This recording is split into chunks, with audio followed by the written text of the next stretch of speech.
Pada pertemuan kali ini, kita memasuki pertemuan 10, teori basis data lanjut dengan materi basis data terdistribusi.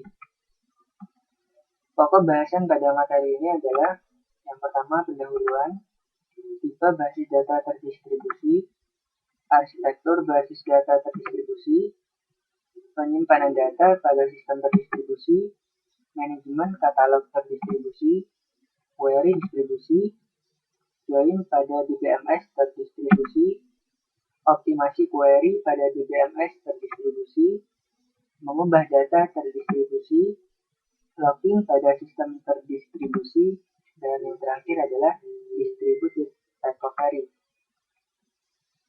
Tujuan pembelajaran pada materi ini adalah yang pertama yaitu memahami perbedaan DBMS terdistribusi dan DBMS terpusat, memahami arsitektur basis data terdistribusi, memahami penyimpanan data, katalog data pada sistem terdistribusi, memahami query, join, dan optimasi query pada DBMS terdistribusi, memahami bagaimana mengubah data, melakukan logging data pada DBMS terdistribusi, kemudian memahami bagaimana menangani kegagalan pada sistem terdistribusi. Pendahuluan, pada basis data terdistribusi, data disimpan pada beberapa tempat atau site. Setiap tempat diatur dengan suatu DBMS yang berjalan secara independen. Properti pada basis data terdistribusi adalah yaitu independen data terdistribusi, di mana pemakaian tidak perlu mengetahui letak suatu data. Kemudian transaksi terdistribusi atomik, yaitu pemakai dapat menuliskan transaksi yang mengakses dan mengubah data pada beberapa tempat. Tipe basis data terdistribusi. Terdapat dua tipe basis data terdistribusi, yaitu homogen, di mana satu sistem setiap tempat menjalankan tipe DBMS yang sama. Kemudian yang kedua adalah heterogen, suatu sistem di mana setiap tempat yang berbeda menjalankan DBMS yang berbeda, atau relational DBMS atau non-relational DBMS. Ini adalah gambaran dari heterogen, DBMS 1, DBMS 2, dan DBMS 3 yang masing-masing DBMS menjalankan perannya masing-masing. Arsitektur basis data terdistribusi. Terdapat dua arsitektur alternatif DBMS terdistribusi, yaitu arsitektur client-server, arsitektur collaboration server. Arsitektur client-server adalah sistem client-server mempunyai satu atau lebih proses client dan proses server, dan juga sebuah proses client dapat mengirim query pada sembarang proses server. Klien bertanggung jawab pada interface user, sedangkan server mengatur data dan mengeksekusi transaksi. Query dikirimkan klien, dan klien akan merequest ke server. Alasan arsitektur ini menjadi populer adalah yang pertama yaitu implementasi yang relatif sederhana karena pembagian fungsi yang baik dan server yang tersentralisasi. Kemudian mesin server yang mahal sehingga utilitasnya tidak terpengaruh pada interaksi pemakai. Klien dapat menjalankan interface berbasis grafis sehingga lebih mudah dibandingkan dengan interface server yang tidak user-friendly. Pada saat menulis aplikasi klien server, perlu diingat batasan antara klien dan server untuk menjaga komunikasi antara keduanya yang berorientasi himpunan. Khususnya membuka kursor dan mengambil tupel pada satu waktu membangkitkan beberapa pesan dan dapat diabaikan. Arsitektur collaboration server. Collaboration server digunakan untuk mengurangi perbedaan yang digunakan oleh alternatif arsitektur client server. Terdapat sekumpulan server berbasis data yang menjalankan transaksi data lokal yang bekerja sama mengeksekusi transaksi pada beberapa server. Jika server menerima query yang membutuhkan akses ke data pada server lain, sistem akan membangkitkan subquery yang dieksekusi server lain dan mengambil hasilnya bersama untuk menggabungkan menjadi query asal. Ini adalah gambarannya, query menghubungi server, dan server akan menghubungi server yang lain. Penyimpanan data pada sistem terdistribusi. Relasi disimpan pada beberapa tempat. Kemudian pengaksesan relasi yang disimpan pada remote site mengakibatkan biaya melewatkan pesan. Untuk menguranginya, sebuah relasi dipartisipasi atau difragmentasi ke beberapa tempat, di mana fragmen tersebut sering diakses. Fragmentasi. Fragmentasi terdiri dari relasi yang dibagi ke relasi atau fragmen yang lebih kecil dan mengirim fragmen tersebut pada beberapa tempat. Terdapat dua macam fragmentasi, yaitu fragmentasi horizontal, di mana setiap fragmen terdiri dari sebuah subset baris dari relasi asal. Kemudian, fragmentasi vertikal, yaitu setiap fragmen terdiri dari sebuah subset kolom dari relasi asal. Gambarannya adalah yang berwarna ungu, ini merupakan fragmentasi berbentuk vertikal, sedangkan yang berwarna hijau adalah fragmentasi yang berbentuk horizontal. Replika. Replika merupakan proses penyimpanan beberapa kopi dari sebuah relasi atau fragmen relasi. Keseluruhan relasi dapat direplikasi pada satu tempat atau lebih. Berikut adalah ilustrasi replika. Replika 1 bersama replika 3, kemudian replika 1 bersama replika 2. Motivasi untuk replika adalah meningkatkan ketersediaan data. Jika sebuah tempat yang berisi replika melambat, kita dapat menemukan data yang sama pada tempat yang lain. Jika kopi lokal dari relasi yang di remote tersedia, maka tidak terpengaruh saluran komunikasi yang gagal. Evaluasi query yang lebih cepat karena dapat menggunakan kopi lokal dari relasi termasuk ke remote site. Manajemen katalog terdistribusi. Menyimpan data terdistribusi pada beberapa tempat dapat menjadi sangat kompleks dengan nama yang berbeda. Menyimpan data bagaimana relasi difragmentasi dan replikasi, bagaimana fragmen relasi didistribusikan ke beberapa tempat dan disimpan. Query terdistribusi. Fragmentasi horizontal. Tuple dengan rating lebih kecil daripada 5 pada Shanghai lebih besar sama dengan 5 pada Tokyo, maka harus dihitung sum dan count pada kedua tempat tersebut. Kemudian fragmentasi vertikal, SID dan rating pada Shanghai, SNAME dan age pada Tokyo. Replikasi, file dikopikan pada kedua tempat. Join pada BBMS terdistribusi. Contohnya adalah London menyimpan 500 halaman seller dan Paris mempunyai 1000 halaman reservoir. London, seller 500 halaman dan Paris reservoir 1000 halaman dengan gambarnya. Kemudian semi join. Teknik ini ditujukan untuk mengurangi jumlah tuple reservoir yang dikirim dengan mengurangi biaya komputasi dan proyeksi pengiriman dan untuk biaya pengiriman relasi reservoir penuh. Idenya terdiri dari langkah sebagai berikut. Di London, proyeksikan sellers ke kolom join dan kirimkan ke Paris.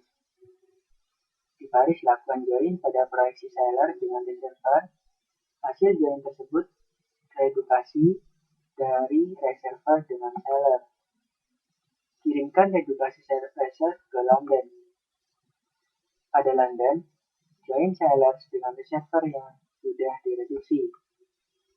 Optimasi query pada DBMS terdistribusi. Untuk optimasi query pada sistem terdistribusi menggunakan pendekatan biaya.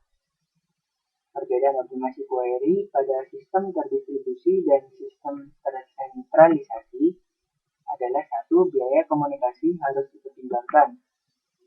Yang kedua, otonomi tempat lokal harus diperhatikan. Yang ketiga, menggunakan metode join terdistribusi yang baru. Mengubah data terdistribusi. Replikasi transaksi dapat dilakukan dengan cara synchronous replication,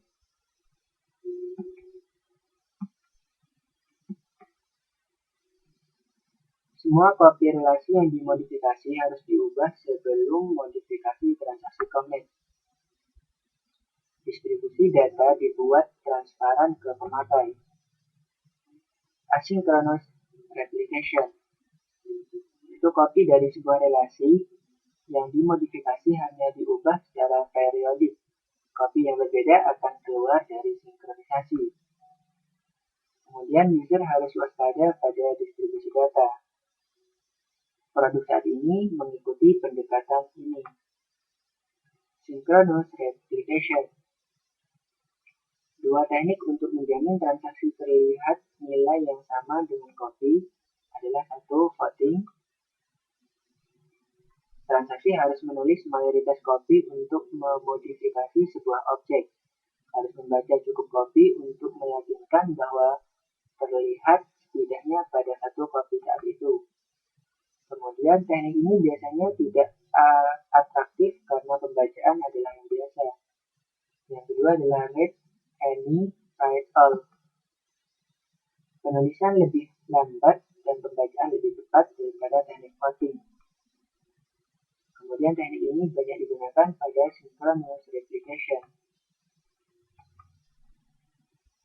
Selanjutnya, pemilihan teknik synchronous replication akan menentukan tempat mana yang terkunci untuk setting.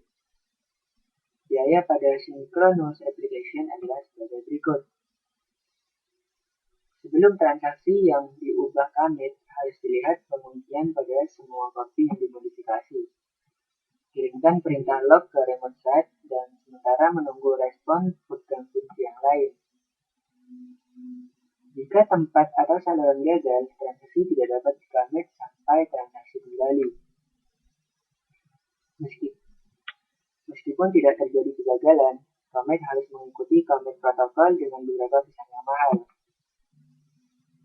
Karena itu, alternatif teknik asynchronous replication banyak digunakan. Asynchronous replication. Asynchronous replication mengizinkan modifikasi transaksi commit sebelum semua copy diubah. Pemakai harus waspada copy yang keluar dari sinkronisasi untuk suatu periode waktu yang pendek. Teknik asynchronous replication menggunakan dua pendekatan yaitu primary site dan peer-to-peer replication. Perbedaannya terletak pada berapa banyak copy yang dapat diubah atau copy master. Kemudian peer-to-peer replication. Lebih dari satu copy dari suatu objek dapat menjadi sebuah master. Perubahan ke copy master harus dipropaganda ke copy lain dengan cara yang berlainan. Jika dua copy master diubah dan terjadi suatu konflik harus dipecahkan. Teknik ini bagus digunakan jika konflik tidak terjadi. Misalnya, setiap tempat master memiliki fragmen disjoin dan yang memiliki hak pengubahan dimiliki oleh satu master pada suatu waktu. Primary site replication. Tempat satu copy dari suatu relasi digunakan sebagai primary copy atau master copy. Replika pada tempat lain tidak langsung diubah. Primary copy dipublikasikan. Tempat lain menjalankan fragmen ke relasi ini, terdapat beberapa copy sekunder. Isu utama adalah bagaimana pengubahan primary copy dapat dipropaganda ke copy sekunder. Hal ini dapat dilakukan dalam dua langkah. Yang pertama adalah ambil pengubahan yang dibuat dengan transaksi commit. Langkah kedua adalah aplikasikan perubahan tersebut. Implementasi primary site pada asynchronous replication. Isu utama dalam mengimplementasikan primary site replication adalah menentukan berapa banyak perubahan ke primary copy dipropaganda ke copy sekunder. biasanya dipropaganda dalam dua langkah, yaitu capture dan apply. Perubahan dibuat dengan transaksi commit ke primary copy yang diidentifikasi selama langkah capture dan dipropaganda ke copy sekunder selama langkah apply. Mengimplementasikan langkah capture. Langkah capture diimplementasikan dengan satu dari dua pendekatan, yaitu log-based capture dan procedural capture. Log-based capture adalah log atau menyimpan recovery digunakan untuk membangkitkan change data table atau CDT. Jika hal ini dikerjakan ketika log terakhir ditulis ke disk, harus menghapus perubahan ke subsequent yang dihentikan transaksi. Kemudian, procedural capture. Suatu prosedur yang secara otomatis dibangkitkan atau trigger mengerjakan capture. Implementasi capture dengan log-based capture lebih baik karena lebih murah dan lebih cepat, tetapi harus memahami detail dari property log. Mengimplementasikan langkah apply. Proses apply pada tempat sekunder secara periodik mengakibatkan perubahan ke tabel CDT dari primary set dan mengubah copy. Periode didefinisikan oleh timer atau pemakai aplikasi. Replika dapat dipandang lebih dari relasi yang dimodifikasi. Jika hal ini terjadi, replika terdiri dari pengubahan pandangan material yang naik sebagai perubahan relasi. Log-based capture ditambah apply yang terus-menerus akan meminimalkan delay pada propaganda perubahan. Procedural capture ditambah application driven apply merupakan cara yang fleksibel untuk perubahan proses. Logging pada sistem terdistribusi. Untuk menangani penguncian objek pada beberapa tempat digunakan cara sentralisasi, yaitu satu tempat melakukan semua penguncian dan membuka kunci untuk semua objek. Kemudian primary copy, yaitu semua penguncian untuk suatu objek dikerjakan pada tempat primary copy dari objek tersebut. Untuk pembacaan membutuhkan akses ke tempat terkunci sebaik tempat di mana objek disimpan. Kemudian terdistribusi penuh. Penguncian untuk satu copy dilakukan pada tempat di mana copy disimpan. Hal ini mengunci semua tempat pada saat menulis objek. Kemudian distributed deadlock detection. Setiap tempat menangani local wait for drag. Deadlock global akan terjadi jika local drag tidak membentuk siklus seperti dapat dilihat pada gambar 7-6 menunjukkan terjadi deadlock global. Jadi T1 kemudian ke T2, T1 ke T2 lagi saling bolak-balik dan T1 saling mengirim kepada T2. Untuk mendeteksi deadlock digunakan tiga solusi, yaitu sentralisasi, yaitu mengirim semua local graph ke satu tempat. Kemudian hierarki, yaitu mengorganisasi tempat ke dalam suatu hierarki dan mengirim local graph ke parent dari hierarki. Kemudian yang terakhir adalah timeout, yaitu menghentikan transaksi jika menunggu terlalu lama. Distributed recovery. Proses pemulihan pada DBMS terdistribusi lebih kompleks daripada DBMS tersentralisasi karena sebagai berikut. Terjadi kegagalan yang baru, misalnya saluran komunikasi dan remote site. Jika subtransaksi dari suatu transaksi mengeksekusi tempat yang berbeda, semua atau tidak ada yang harus commit. Hal ini memerlukan commit protokol untuk menangani hal tersebut. Suatu log ditangani pada setiap tempat, bagaimana pada DBMS tersentralisasi dan aksi commit protokol ditambahkan pada log.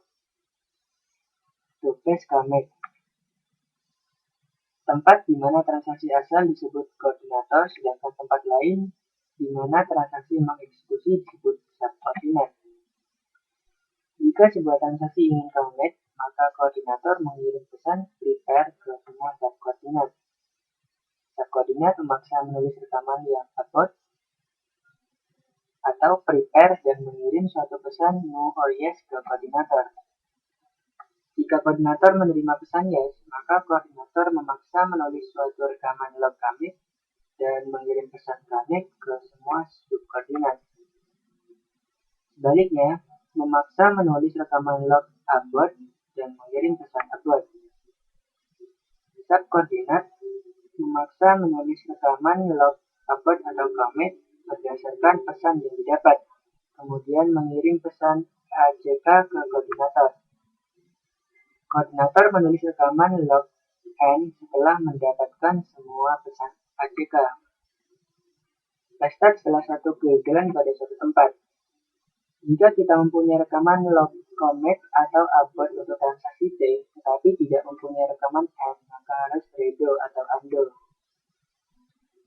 Jika tempat ini adalah koordinator untuk T, tetap kirimkan pesan commit atau abort ke subkoordinat sampai pesan ACK.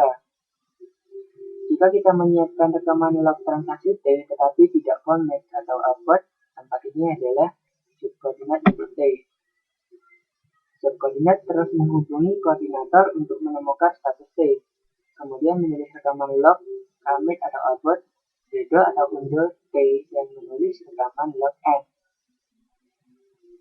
Jika kita tidak menyediakan rekaman log untuk T secara sepihak akan abort dan undo. Tempat ini kemungkinan koordinator. Jika iya, subkoordinat mungkin mengirim pesan. Jika koordinator untuk transaksi gagal, subkoordinat yang memilih yes tidak dapat memutuskan apakah commit atau abort T sampai koordinator pulih. Pada saat itu, T akan diblok.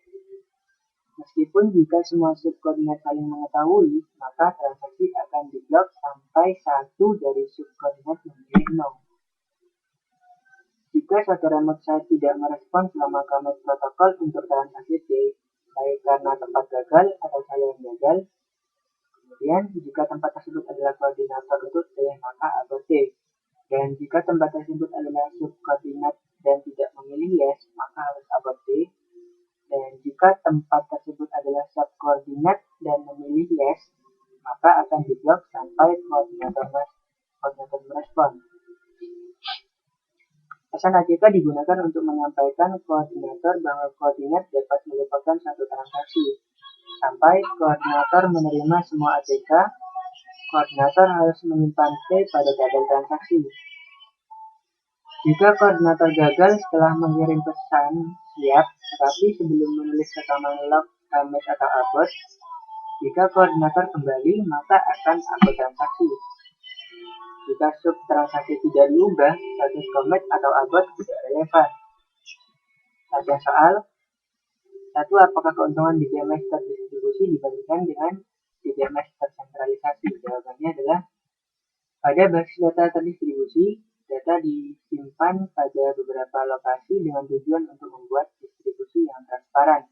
Pada basis data terdistribusi, distributed data independent atau pemakai tidak perlu mengetahui lokasi data, dan distributed transaction automaticity, di mana tidak ada perbedaan antara transaksi terdistribusi dan transaksi lokal. Jika semua lokasi menjalankan perangkat DBMS yang sama, sistem disebut homogen, dan itu disebut heterogen, sedangkan tidak demikian pada DBMS tersentralisasi. Gambarkan arsitektur client server dan collaboration server. Jawabannya adalah ketika arsitektur client server, query melakukan request ke klien, sedangkan klien akan melakukan request ke server. Adapun arsitektur collaboration server adalah query ke server dalam tanda kutip naik, kemudian dari server akan menghubungi ke server lagi. Yang ketiga, pada arsitektur collaboration server, jika suatu transaksi dikirim ke DBMS, akan digambarkan bagaimana aktivitas tempat yang berbeda dikoordinasi. Secara khusus, gambarkan aturan manajer transaksi pada tempat berbeda, konsep atomic transaksi terdistribusi. Jawabannya adalah query melakukan request ke server, sedangkan server akan mengirimkan ke server yang lain. Definisikan fragmentasi dan replikasi dalam hal di mana data disimpan. Jawabannya, fragmentasi terdiri dari relasi yang dibagi ke relasi atau fragmen yang lebih kecil dan mengirim fragmen pada beberapa tempat. Terdapat dua macam fragmentasi, yaitu fragmentasi horizontal dan fragmentasi vertikal. Pada fragmentasi horizontal, setiap fragmen terdiri dari sebuah subset baris dari relasi asal. Pada fragmentasi vertikal, setiap fragmen terdiri dari sebuah subset kolom dari relasi asal. Kemudian replika berarti bahwa kita menyimpan beberapa kopi sebuah relasi atau fragmen relasi. Keseluruhan relasi dapat direplikasi pada satu atau lebih tempat. Sebagai contoh, jika relasi R difragmentasi ke R1, R2, dan R3, kemungkinan terdapat hanya satu kopi R1, di mana R2 adalah replikasi pada dua tempat lainnya, dan R3 replikasi pada semua tempat. 5. Apakah perbedaan antara replikasi sinkronus dan asinkronus? Synchronous replication adalah semua kopi dari relasi yang dimodifikasi harus diubah sebelum modifikasi transaksi commit. Distribusi data dibuat transparan ke pemakai, sedangkan asynchronous replication adalah kopi dari sebuah relasi yang dimodifikasi hanya diubah secara periodik. Kopi yang berbeda akan keluar dari sinkronisasi. User harus waspada pada distribusi data. Produk saat ini mengikuti pendekatan ini. 6. Definisikan distributed data independence. Jawab 6-nya adalah distributed data independence adalah pemakai tidak perlu mengetahui lokasi data. Yang ketujuh, bagaimana teknik voting dan get one write all diimplementasikan pada replika sinkronus. Voting, transaksi harus menulis mayoritas kopi untuk memodifikasi sebuah objek, harus membaca cukup kopi untuk meyakinkan bahwa terlihat setidaknya satu dari kopi saat itu. Misalnya terdapat 10 kopi, 7 penulisan untuk perubahan dan 4 kopi untuk pembacaan. Setiap kopi mempunyai nomor versi. Teknik ini biasanya tidak atraktif karena pembacaan adalah hal yang biasa. Read any write all adalah penulisan lebih lambat dan pembacaan lebih cepat daripada teknik voting. Teknik ini banyak digunakan pada synchronous replication. Berikan penjelasan bagaimana asynchronous replication diimplementasikan. Khususnya jelaskan maksud capture dan apply. Jawab implementasi primary set pada asynchronous replication. Isu utama dalam mengimplementasikan primary set replication adalah menentukan berapa banyak perubahan ke primary copy di propaganda ke copy sekunder. Perubahan biasanya di propaganda dalam dua langkah, yaitu capture dan apply. Perubahan dibuat dengan transaksi commit ke primary copy yang diidentifikasi selama langkah capture dan dipropaganda ke copy sekunder selama langkah apply. Mengimplementasikan langkah capture. Langkah capture diimplementasikan dengan satu dari dua pendekatan, yaitu log-based capture dan procedural capture. Log-based capture, log atau menyimpan recovery digunakan untuk membangkitkan chain data table. Jika hal ini dikerjakan ketika log terakhir ditulis ke disk, harus menghapus perubahan ke subsequent yang dihentikan transaksi. Sedangkan procedural capture adalah suatu prosedur yang secara otomatis dibangkitkan mengerjakan capture. Proses apply pada tempat sekunder secara periodik mengakibatkan perubahan ke tabel CDP dari primary set dan mengubah copy. Periode didefinisikan oleh timer atau pemakai aplikasi. Replika dapat dipandang lebih dari relasi yang dimodifikasi. Jika hal ini terjadi, replika terdiri dari pengubahan pandangan material yang naik sebagai perubahan relasi. 9. Apa perbedaan antara log-based dan procedural untuk implementasi capture? Jawabannya adalah log-based capture. Log digunakan untuk membangkitkan chain data table.